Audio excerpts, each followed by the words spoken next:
Okay, we have Markel Madejos versus Mark Koinski to open up this card. This is my recap on UFC 316. Marab just choked out O'Malley, and I feel like blowing my head off. But honestly, it shouldn't matter. No one's gonna view my old video. I have literally one subscriber, and it's myself on my main account. So literally, no one's gonna view it. It's fine. And if you do, dude, if somehow that video gains any traction, I'm going to blow my head off. But it's fine. I'm not a bitch. I won't delete it. But yeah, okay. As I was saying, back into the first fight, Markel Madejos versus Mark Koinski. This fight was pretty fun overall. Markel was pretty much just comboing Mark up, pretty much doing whatever he wanted on the feet. Mark had a couple nifty takedowns here and there, you know. So some decent stuff going on, but overall it was nothing too crazy. Yeah, it was like a 30-27, pretty dominant win for Markel. It's kind of what everyone expected when they were predicting this one. The next fight, though, we had Quillen Salkilde versus Yanil Asmus. This fight was pretty fun overall. I enjoyed watching it for sure. It didn't go the way I expected. I thought Quillen was going to keep it on the feet and kind of just style on Yanil. Like, I knew Yanil would land some big shots, as I said before, but I didn't really think it would be like Quillen just kind of, I don't know, how to say it, like, I guess he lost on the feet, is how I would say. He low-key lost on the feet. But he was able to use his grappling very well. His grappling actually was impressive. Like, it was better than I had expected it to be or thought it was in general. Like, I knew he was a solid grappler, but it looked really good and very technical on the ground. So that was a pretty good performance by Quillen. I guess you want to see a little more on the feet, but he is very technical. I think Yanil's underrated, so it's really not bad. I think both these guys have potential to be ranked at lightweight, especially Quillen. He could be in that top 10 eventually one day, but we will see.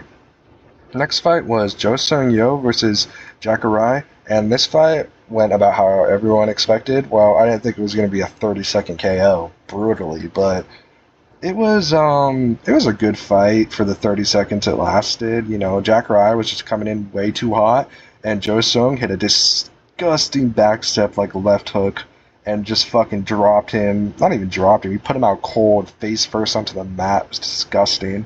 Overall, it was yeah, like I said, it was good for 30 seconds, I guess. It was probably deserves finish of the night. He deserves a bonus for that. That shit was crazy.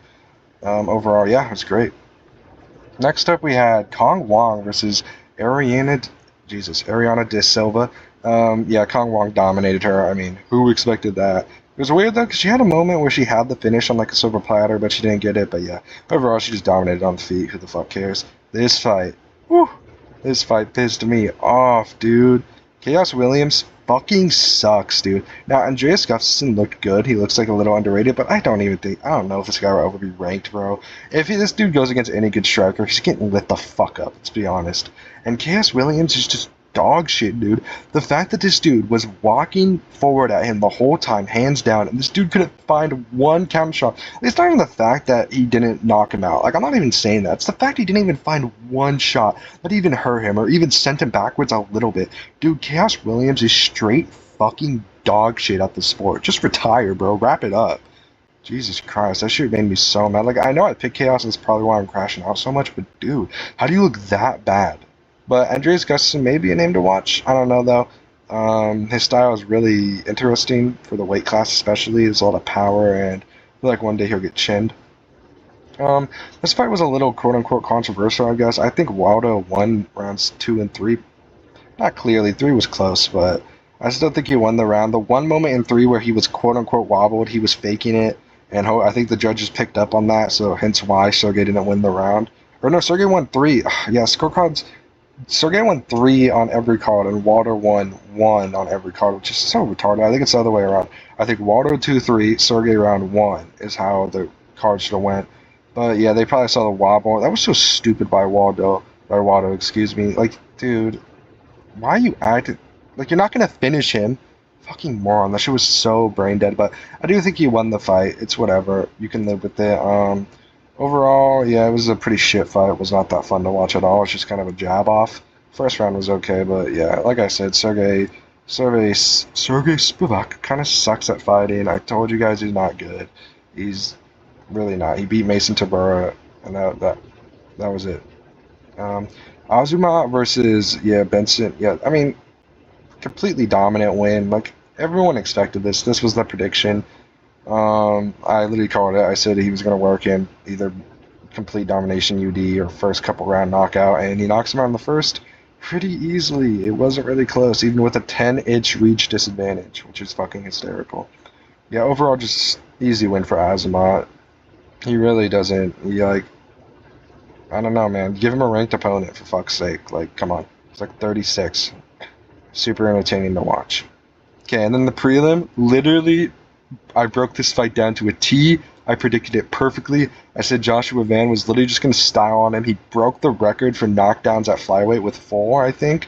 And yeah, he just styled on him the whole time. He's just doing whatever he wanted on the feet. Bruno had he had leg kicks, that was it. Not even a couple good moments. Yeah, and then he just finished him with volume, which was fucking awesome, and that's exactly what I predicted. I said either a 30-26, which it would have been a 30-26, or he was going to finish him with volume in the third round, and whoop-de-doo, look what exactly happened. I fucking called that shit to a T. Now, Kevin Holland versus Vicente Luque.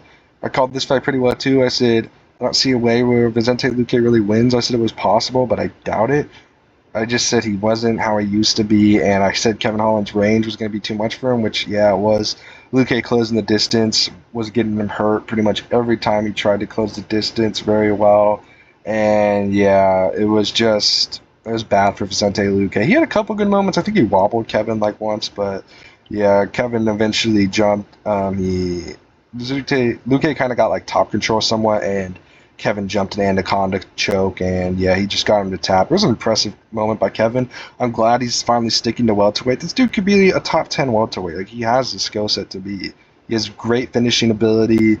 Like, he's a very fun fighter. I mean, he had a decent fight with Jack Della Maddalena, the champ right now at welterweight. Just stay out of 185, dude. Too skinny for that division. Yeah, overall, it was a good performance by Kevin Holland. It was impressive, and I'm excited to see what he wants next. He wants Colby. I think he chins Colby pretty easily, so I'd be excited for that fight as well. Next is Mario Batista versus Patchy Mix. Lucas Tracy called this fight perfectly. I should have known. I've seen Patchy Mix fight before. This fight really goes to show how much better the UFC is than every other promotion. Patchy Mix is also just a retard. I feel like, dude, he attempted one takedown like halfway through the third round, and that was it. Dude, your specialty is jiu-jitsu. But it's insane that a bantamweight is this fucking slow. Like, how are you this slow, dude?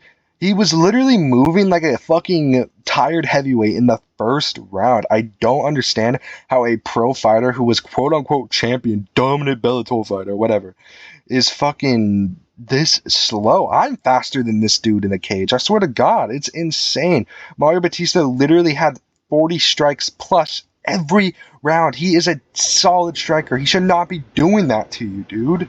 It's a just humiliating performance by Patchy Mix.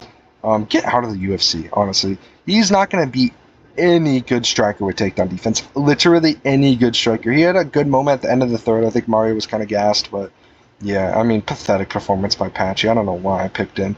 Lucas hit the nail on the head for this one. Joe Pyfer and Calvin Gastelum. This was a solid fight, I guess. It wasn't anything special. Joe Pyfer just kind of dominated. I'm surprised he didn't finish him. And he dominated the first round, but the next two were actually pretty close. And Calvin actually won the third round, in my opinion. And yeah, I think Joe Pyfer edged out the second. I think the first was arguably a 10-8. Because, I mean, I get the strikes were close, but those two knockdowns, plus he wobbled him like twice. I mean, I get that's not really conventional 10-8 for UFC standards, but in my opinion, that a round like that should probably be a 10-8, but whatever. I think he won 1 and 2 easily. The third was close, but I do think Calvin edged it. Yeah, 29-28 or whatever, 29-27 for Joe Pyfer. It's a good win for him for sure, but I don't know, man. I just feel like you should be dominating these guys if you have like championship aspirations. He deserves a ranked opponent, and yeah, he can go from there. It was a decent win. Yeah, next we had the co-main event. Kayla Harrison, Juliana Pena. Kayla Harrison just fucking dominated her. Yeah, it was about what I expected. Juliana had to tap because her arm was about to be broken with the Kimura. It was very impressive by Kayla. She just controlled her. She didn't let her do anything on the feet either. Took her down at will. And yeah, it was an impressive performance. We get Kayla Harrison versus Amanda Nunes, quote-unquote the best prick break of all time. So I'm kind of actually excited for that one. Should be entertaining, hopefully, especially for WMMA. Yeah, but overall, Kayla Harrison's a problem. I mean, she's just too strong. She's going to overpower everyone. I don't even know if she'll be able to stay at that division, like, or whatever. Yeah, overall, though, monstrous performance. Yeah, Kayla Harrison, future WMMA GOAT, potentially. And then we get to the fight. Yeah, man, Sean is ass. Marav's just really good, and Sean just had no answers for his wrestling again. You think, I don't know, like his takedown defense was better, and I want, this isn't Maravi's submissions. O'Malley literally rolled into the choke. It was so stupid by him. I think he was tired too, just on the ground. He just got controlled at will, and it was just easy for Marav. He did literally whatever he wanted, pretty much.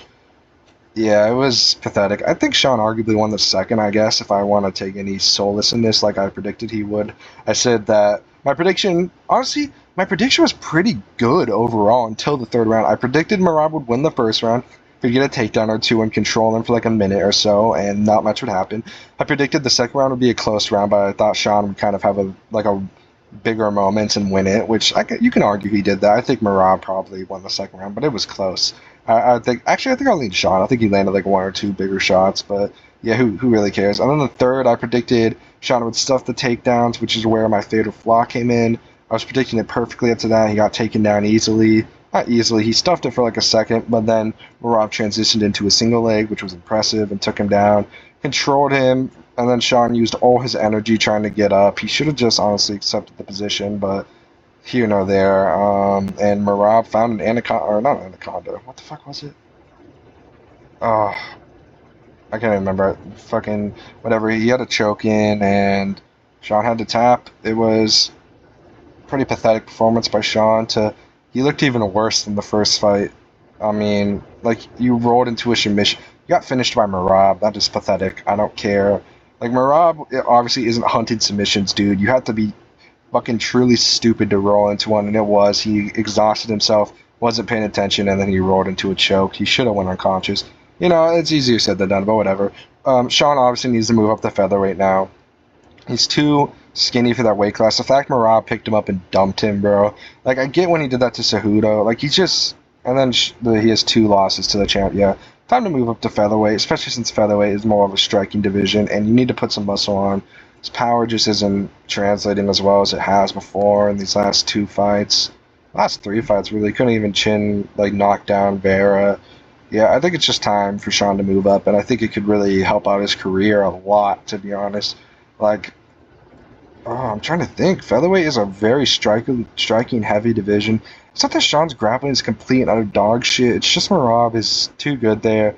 You need to have a great ground game to beat Marab, and Sean doesn't have that. Like, you need to be Umar level ground game to beat Marab. You need to be, someone along those lines to beat Marab, and Sean just isn't that, unfortunately. But yeah, I predicted it pretty well up until then, and Marab impressed me. He's the bantamweight GOAT for a reason. But yeah, overall, it's a pretty decent. The card was kind of ass, not gonna lie. It was not a very great card overall, but there was some good moments, and yeah, Marab's the bantamweight GOAT. Sean needs to move up. Kayla Harris and Amanda Nunes. If you guys enjoyed.